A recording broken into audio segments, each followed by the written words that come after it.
Mungkin teman-teman tadi tahu, ya biasanya tahu dengar suara aku dari 1% gitu ya. Tapi yang nggak banyak tahu adalah memang di balik 1% itu ada histori ya. Ada histori yang jarang orang tahu, salah satunya juga kita bakal ngebahas soal resiliensi, di mana waktu itu aku sempat terkena bencana gitu. Jadi di tahun 2018 itu sempat terjadi bencana yang berdasarkan penyebabnya itu cuma terjadi ratusan tahun sekali. Ada yang tahu nggak? Nggak ada yang tahu, ya udah. Nah kebetulan aku ada di sana gitu. Jadi tadi kan disebut aku sebagai ketua BEM Fakultas Psikologi UI.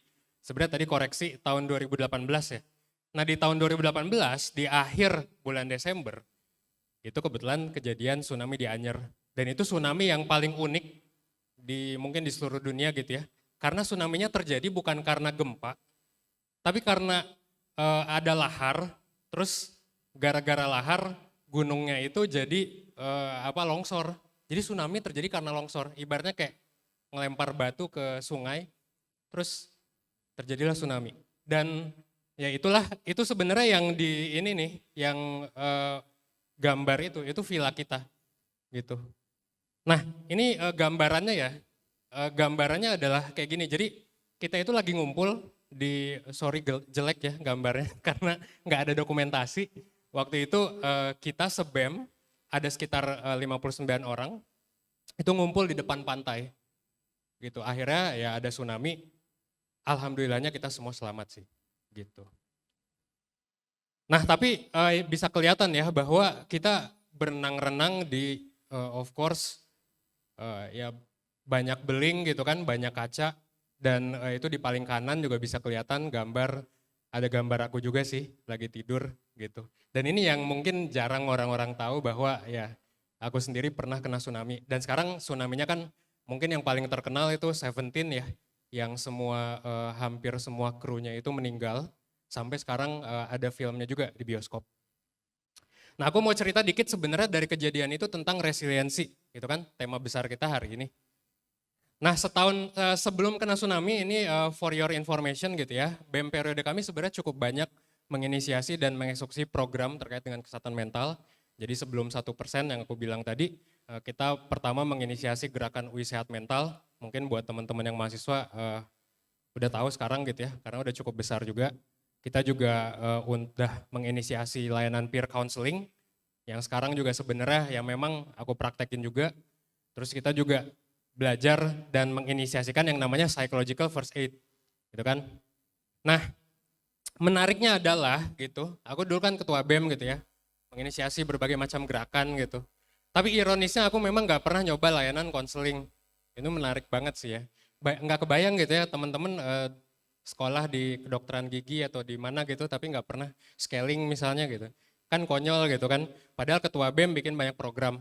Jadi ketika memang setelah kena tsunami kita semua disarankan untuk konseling gitu. Jadi konseling grup sama konseling individu, ya kan.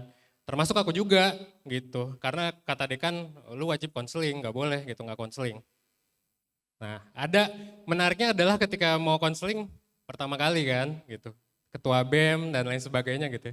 Deg-degan juga gitu. Jadi nggak kebayang ya waktu sekarang sih udah kebayang karena aku menyediakan platform penyedia konseling gitu kan, sekarang pekerjaanku itu.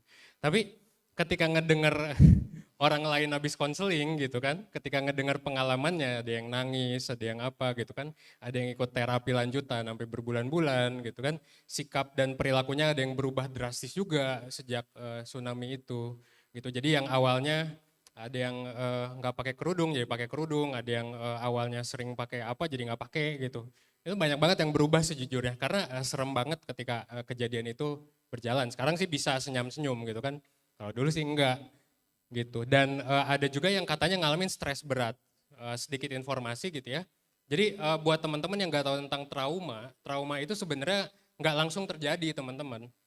Jadi kalau misalnya teman-teman kena bencana, bencana apapun ya, bencana sosial, bencana alam, itu tuh nggak bisa disebut kalau udah kejadian langsung trauma gitu, enggak.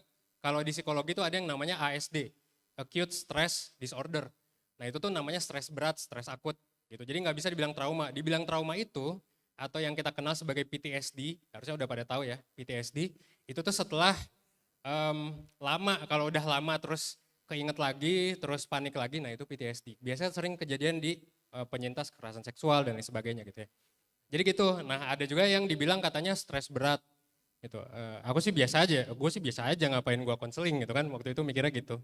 Tapi semua hasilnya alhamdulillah bagus gitu ya setelah konseling. Akhirnya baru kerasa bahwa ya banyak stigma ke psikolog itu kuat banget gitu kan, bahkan untuk mahasiswanya sendiri gitu, bahkan untuk ya itu aku yang menyelenggarakan dan menginisiasi berbagai macam program. Itu kan mungkin kalau gak disuruh dekan ya udah aku cabut aja gitu, males juga. Itu kan kerasa tuh, baru kerasa sekarang. Akhirnya konseling lah aku. Ya kan konseling ya udah gitu. Dan sebenarnya setelah konseling ternyata yang jadi masalah itu bukan tsunami gitu. Aku pikir aku kayak akan merasakan sesuatu. Ya memang aku nggak merasakan apa-apa sih saat tsunami gitu ya. Ternyata yang dirasakan adalah ketika aku konseling, malah pas aku cerita, oh ternyata lu punya masalah lain cuy gitu, kata psikolognya gitu. Ternyata banyak respons aku terhadap masalah itu maladaptif. Maladaptif ini sempat aku tulis di blogku pribadi gitu ya, yang mana maladaptif artinya kalau stres gitu. Jadi misalnya gini, teman-teman berantem sama pacar gitu ya. Respon teman-teman adalah instead of nyelesain masalahnya, teman-teman cabut gitu, atau jadi selingkuh atau mabok gitu. Nah itu tuh maladaptif, karena nggak nyelesain masalah. Termasuk healing ke Bali juga, gitu. Kalau ada masalah kan healing ke Bali gitu, nggak nyelesain masalah gitu mungkin ya. Kalau yang selesai sih masalahnya ya bagus, tapi ternyata aku menemukan, oh gue ternyata punya masalah lain, gitu sih. Nah ternyata aku punya yang namanya unhealthy attachment gitu sih. Dan ini nggak kaget sebenarnya, bukan nggak kaget, kaget sih waktu itu. Tapi kalau ngelihat dari history, gitu ya, itu nggak kaget sih. Gitu karena sebenarnya aku lahir dari ini Gen Z banget ya, keluarga broken home gitu. Yang mana mungkin banget memang menerima ya dan punya juga unhealthy attachment. Dan biasanya disebabkan oleh masa kecil sih. Jadi ini salah satu teori dari Bowlby ya, namanya BOWLBY gitu, tentang attachment gitu. Jadi ini tesnya banyak sebenarnya di internet gitu ya, bisa teman-teman tes sendiri. Nah nanti dari tes itu teman-teman kalau misalnya ikut tes bakal ketemu salah satu gitu yang memang cukup dominan. Sebenarnya semua orang punya semuanya, tapi memang ada yang dominannya. Nah aku tuh dominan yang avoidant dismissive. Avoidant dismissive tuh apa? Jadi tiap ada masalah cabut gitu. Termasuk juga malas ke psikolog gitu kan. Termasuk juga ya ini by the way disclaimer ya, ini nggak bisa jadi acuan teman-teman buat mendiagnosis. Harus ke psikolog, jangan tes doang gitu. Tapi banyak perilaku yang aku lakukan tuh maladaptif. Jadi aku nggak ikut wisuda by the way waktu kuliah karena malas. Tapi ternyata setelah aku sadar, oh kayaknya gue kabur dari teman-teman deh gitu, males gitu. Dan sebenarnya ini common banget untuk yang avoidant ya. Nah, untuk yang avoidant tuh common banget. Jadi mungkin teman-teman ada yang punya teman atau kalian sendiri, kalau ada yang nge-PDKT-in kalian, kalian cabut. Tapi kalian misalnya butuh sama orang itu. Nah beda dengan yang anxious. Yang anxious tuh biasanya, ini kita nge-label dikit ya, yang anxious tuh biasanya orang yang nyari-nyari, jadi meskipun relationship-nya toxic, dia tetap nyari gitu, karena dia nggak ngerasa puas. Nah aku kebetulan yang sebaliknya, yang avoidant. Ini kalau dideketin, kalau misalnya ngerain ultah gitu, aku nggak nyaman gitu, males aja. Ya, pasti banyak lah orang yang kayak gitu. Dan sering banget juga burning bridges. Fakta menarik juga, aku sebenarnya sebelumnya tuh kerja di Ibunda. Sekarang masih berteman baik sih. Ibunda tuh kompetitor 1% by the way.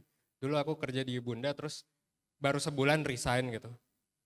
Sebenarnya bisa dibilang itu Gen Z banget ya, tapi bukan Gen Z, ini mah emang ada masalah aja gitu. Jadi sering banget itu kejadian dulu. Baru sadar gitu ya.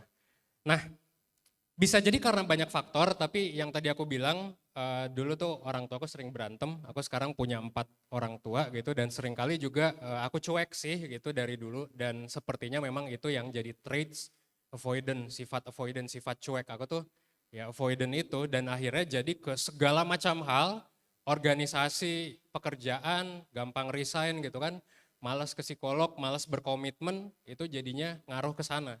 Alhamdulillah sekarang udah secure ya gitu ketika dites lagi. Nah syukur ketika tsunami, balik lagi ke tsunami ya, aku termasuk orang yang cukup resilient gitu. In terms of broken home, in terms of tsunami, in terms of everything lah gitu. Ya mungkin itu juga alasan ya memang ketika ketika tsunami dan lain sebagainya aku nggak mudah panik gitu. Jadi resiliensiku cukup tinggi gitu ya. Resiliensi itu kan bounce back gitu kalau teman-teman ada di titik terendah ya gimana caranya nyampe ke atas lagi, bounce back gitu kan, resilient. Nah tapi teman-teman aku tuh banyak yang memang takut ngelihat pantai sekarang. Terus juga ada yang kadang deg-degan, ke-trigger gitu ya. Kemarin-kemarin juga kan mungkin sekarang lagi viral kekerasan seksual ya. Deddy Corbuzier, Widi Viera gitu kan, Cinta Laura, itu sekarang lagi viral banget. Ya itu kalau ngedenger atau ditanya tentang kekerasan seksual tuh kerasa gitu ke-trigger gitu. Nah itu juga mungkin kerasa sama teman-teman aku juga. Dan mungkin teman-teman juga ada trauma tersendiri, ya kan. Nah hikmahnya banyak gitu. Aku menyadari bahwa life skills itu penting banget, therefore ya I build 1% until right now gitu kan. Terus juga bouncing back ternyata butuh effort gitu kan. Karena ya memang yang ketiga nih, itu resiliensiku ternyata cukup tinggi, tapi bukan berarti nggak bisa diperiksain ke profesional gitu. Karena harus diperiksain juga ternyata kalaupun teman-teman ngerasa nggak punya masalah setelah kejadian tertentu gitu. Yang paling penting juga ternyata ini gitu, bahwa resiliensi itu bukan tentang masalah yang baru kita alami sekarang, tapi juga perihal masa lalu juga, perihal masalah yang pernah kita alami dulu, yang mungkin kita takut gitu ya, kita takut untuk ngorek itu dari dalam alam bawah sadar atau mungkin dari masa kecil kita takut, ya itu juga sebenarnya berproses sekarang termasuk resiliensi. Gitu sih, bisa jadi kita juga punya luka yang dipendam sejak lama dan itu bikin kita jadi maladaptif. Itu yang aku pelajari dari pengalaman tsunami gitu ya. So the question is sekarang kan, what should we do to be a person that is more resilient gitu. Alhamdulillah aku kan blessed with good resilient gitu ya. Kata psikolognya sih gitu. Pertama adalah self knowledge sih. Self knowledge is very very important. Kenapa? Karena ini aku baru tahu setelah konseling ya kan. Konseling itu sebenarnya ya basically kayak ngomong sama diri sendiri lah kan. Psikolog tuh nggak ngasih solusi sebenarnya. Psikolog tuh nanya balik dan nanya balik itu bikin kita reflect dan akhirnya bikin kita sadar oh gue punya masalah gitu. Dan ini harus diselesaikan karena nanti penyembuhannya biasanya oleh klien itu sendiri gitu. Psikolog bisa ngasih terapi tapi memang kalau klien yang nggak siap untuk mengorek masalahnya, untuk jujur pada psikolog ataupun pada diri sendiri ya susah. So self knowledge is very very important. Ya kan? To know your strength, to know your weaknesses. Yang kedua adalah coba konseling. Gitu, coba konsultasi deh, sekali aja seumur hidup gitu. Nggak usah tiap tahun sekali, toh pasti buat anak muda zaman sekarang mahal ya. Itu konseling biasanya di angka ya 200 ribuan gitu ke atas. Kalau misalnya yang offline, yang online sih ada beberapa yang murah juga. Tapi coba deh, seenggaknya sekali seumur hidup karena ke dokter gigi aja kan baiknya 6 bulan sekali ya gitu.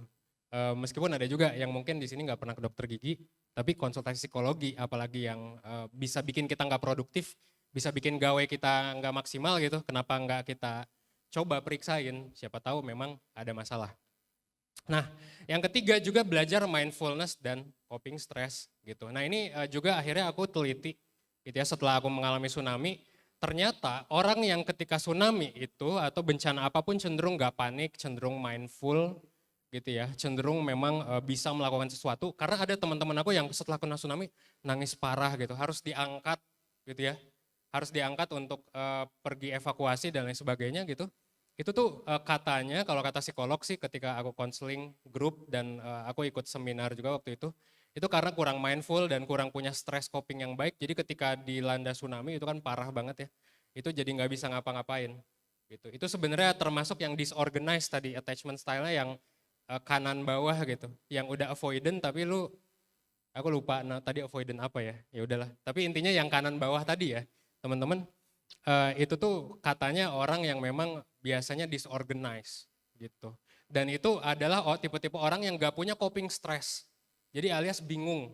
Bingung, coping stress itu penanganan stres ya. Jadi ketika mengalami stres bingung, nggak tahu mesti ngapain. Akhirnya apa ya, banyak kalau dalam real case jadi narkoba, miras, dan lain sebagainya gitu ya. Jadi pelariannya ke yang aneh-aneh, masih mending healing ke Bali gitu ya. Paling ngabisin duit doang gitu. Tapi ya kalau udah healing dalam tanda kutip itu ke yang lain-lain, ya udah nggak sehat gitu kan. So ya harus tahu mesti ngapain gitu ya nanti ketika mendapatkan bencana, karena itu penting banget. Mengingat ya healing dan mental health therapy ini can be hard sebenarnya. Jadi yang tadi aku bilang healing itu malah seringkali bikin gak nyaman. Ini satu insight terakhir, justru healing yang aku ini tuh malah bikin aku takut gitu. Nah tapi ya takut itu is a reaction ya gitu. Jadi ya memang mungkin inilah cara kita biar kita ya sebagai orang dewasa ya bisa menerima dan menyelesaikan masalah gitu kan. Tapi ini sih ada satu quotes yang memang merangkum apa yang harus kita lakukan gitu. Intinya gini, kalau teman-teman merasa takut ketika kejadian apapun, ketika mau healing dan lain sebagainya gitu ya, healing beneran, ingat bahwa takut itu ada reaksi emosi di otak gitu. Tapi ingat bahwa teman-teman bisa decide untuk berani gitu. Dan itu juga yang mungkin aku beranikan untuk lakukan karena bisa aja cabut gitu ya dari konseling, gak konseling lagi juga dan lain sebagainya, denial dan lain sebagainya. Tapi ingat courage is a decision. Itu sesuatu hal yang bisa teman-teman kontrol. Dan sekarang sebagai Gen Z kita itu mengalami ya in the future juga banyak masalah di masa depan. Teman-teman mungkin banyak yang masih di sini job seeker dan lain sebagainya. Kita akan ada menuju inflasi, Sri Lanka udah tumbang, ya kan? Covid mungkin akan naik lagi dan lain sebagainya. Banyak masalah, bukan hanya bencana alam, kita juga sebenarnya rentan banget bencana alam sih di Indonesia yang akan terjadi gitu ya. Dan ini Gen Z lah yang merasakan, bukan boomers, bukan yang mungkin yang banyak berbuat sebelumnya kan boomers. Ini Gen Z yang merasakan loh, 30-40 tahun lagi. Di tahun 2050 climate katastrofi kita yang ngerasain. Tapi of course balik lagi ke quote yang tadi, gitu ya, fear is a reaction, but your courage is a decision. Cara teman-teman menghadapi masalah itu tergantung kalian gitu ya, mindsetnya bakal kayak gimana, penanganan kayak gimana, healingnya kayak gimana. Tapi teman-teman ingat punya opsi untuk jadi berani gitu. Mungkin sekian TED Talks aku hari ini. Aku Evan, and thank you for coming to my TED Talks.